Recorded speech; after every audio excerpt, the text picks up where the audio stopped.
রহিম, আজকে আমার আলোচনার বিষয় হচ্ছে লিগ্যাল নোটিশ। লিগ্যাল নোটিশ সম্পর্কে কিন্তু আমরা সবাই কম বেশি জানি যে আইনজীবীর মাধ্যমে যে নোটিশটা পাঠানো হয় সেটা হচ্ছে লিগ্যাল নোটিশ। হ্যালো, আমি অ্যাডভোকেট মোহাম্মদ সুমন হোসেন, ঢাকা জজ court practice in Bangladesh supreme court, head of litigation Bangladesh law clinic. আজকে আমাদের আলোচনার বিষয় হচ্ছে লিগ্যাল নোটিশ। লিগ্যাল নোটিশটা কোন কোন ক্ষেত্রে লিগ্যাল নোটিশ করা যায়। সাধারণত যদি আমরা বলি, এই লিগ্যাল নোটিশটা হচ্ছে যে কোনো বিষয় সম্পর্কে আপনি যে কোনো মানুষকেই এই নোটিশটা প্রেরণ করতে পারবেন। তারপরেও কিছু কিছু বিষয় আছে যে বিষয়গুলোতে এই ধরনের নোটিশটা বেশি ব্যবহৃত করা হয়। সেটা সাধারণত যখন কোনো স্ত্রী হাজবেন্ডের বাসা থেকে চলে যায়, অথবা কোনো জমি জমা সম্পর্কিত কোনো ঝামেলার সৃষ্টি হয়, অথবা কেউ টাকা নিয়েছে, টাকা ধার হিসেবে নিচ্ছে কিন্তু টাকা দিচ্ছে না, সেক্ষেত্রেও লিগ্যাল নোটিশ প্রেরণ করা যায়। অথবা কেউ বিদেশে যাওয়ার কথা বলে কেউ টাকা নিয়েছে কিন্তু টাকা সে বিদেশেও নিতে পারে নাই এবং তাকে টাকাও ফেরত দিচ্ছে না, সেক্ষেত্রেও লিগ্যাল নোটিশ প্রেরণ করা যায়। অর্থাৎ যে কোনো বিষয় সম্পর্কেই আপনি যে কোনো সময় যে কোনো ব্যক্তিকে আপনি লিগ্যাল নোটিশ প্রেরণ করতে পারবেন। আরেকটা বিষয় সেটা হচ্ছে আপনার কোনো চেকের মামলা করার ক্ষেত্রে তো প্রসিডিউরই আলাদা। সেটা হচ্ছে আপনার লিগ্যাল নোটিশ প্রেরণ করেই মামলা করতে হচ্ছে। অর্থ ঋণের মামলা অর্থাৎ ব্যাংক কর্তৃক যে মামলাটা হয় সেটা হচ্ছে অর্থ ঋণ মামলা।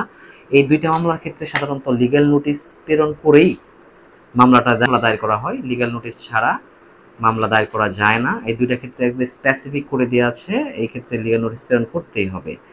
আর যে বিষয়গুলো আছে তাছাড়াও লিগ্যাল নোটিশ প্রেরণ করা যাবে কিনা, তাছাড়াও আপনি যে কোনো বিষয় সম্পর্কে যে কোনো মানুষকে লিগ্যাল নোটিশ সম্পর্কে আপনি অবহিত করতে পারবেন, সতর্ক করতে পারবেন। আর একটু ক্লিয়ার করি, সেটা হচ্ছে যখন আপনার যদি কোনো স্ত্রী আপনার বাসা থেকে স্বামীর বাসা থেকে চলে যায় কিন্তু সে আর ফিরে আসতেছে না, সেক্ষেত্রে আপনি কি করবেন? সেক্ষেত্রে কিন্তু কোনো আইনজীবীর মাধ্যমে আপনি লিগ্যাল নোটিশ প্রেরণ করতে পারবেন তাকে ফিরিয়ে আনার জন্য।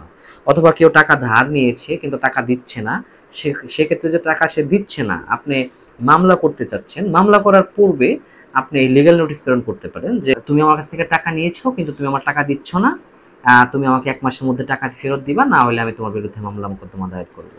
অথবা কোনো জমি জমা বিষয় নিয়ে কোনো ঝামেলা হয়েছে, কেউ জমি দখলে আছে কিন্তু দখল ছাড়তে চাচ্ছে না, আপনি তার বিরুদ্ধে মামলা করতে চাচ্ছেন, সেক্ষেত্রেও যদি আপনি তার বিরুদ্ধে লিগ্যাল নোটিশ প্রেরণ করেন এবং লিগ্যাল নোটিশ প্রেরণ করার পরে মামলা করেন, সেক্ষেত্রেও আপনার জন্য আরেকটু সুন্দর হয় বিষয়টা।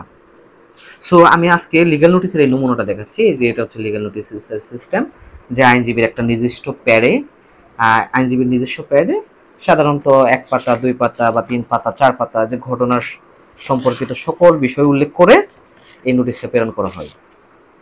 এই নোটিশটা কিন্তু আসলে অনেক গুরুত্বপূর্ণ একটা বিষয়, কারণ মামলা করার পূর্বে যদি আপনি এই ধরনের নোটিশ ওই ব্যক্তিকে প্রেরণ করেন তাহলে কোর্ট এটা খুব ভালো মতো গ্রহণ করে এবং কোর্টকে বোঝানো যায় যে আমি মামলা করার পূর্বে তাকে সতর্কতামূলক লিগ্যাল নোটিশ প্রেরণ করেছি, তারপরও সে আমার এই যে প্রবলেমটা সেটা সমাধানের জন্য এগিয়ে আসেনি, এই জন্য আমি বিগত দেশে মামলাটা দায়ের করেছি। আজকে এই পর্যন্তই। ভালো থাকবেন। গুরুত্বপূর্ণ ভিডিও পেতে আমাদের পাশে থাকবেন। আসসালামু আলাইকুম।